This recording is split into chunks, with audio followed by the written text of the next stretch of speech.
ওকে নিয়ে আমরা ডক্টর দেখাতে এসেছি, কারণ শিরো কদিন ধরে ঠিকমতো খাওয়া দাওয়া করছে না। তো ওকে যেখানে দেখাই সেখানে না, আজকে এনেছি আমাদের এখানে একটা হসপিটাল রয়েছে পেটসদের, তো ওখানেই নিয়ে এসেছি ওকে।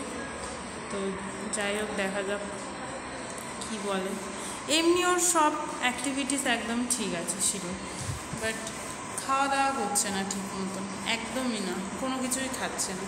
এমনি নর্মাল অ্যাক্টিভিটিস খেলতে বলো কোনো কিছু তো বলো একদম প্রপার আছে, বাট খাওয়া দাওয়া ঠিক মতন করছে না। তার জন্য বাড়ির খুব টেন্স আছে, ঠিক আছে। তো সবাই প্লিজ আশীর্বাদ করো ও যেন ঠিকঠাক হয়ে যায়।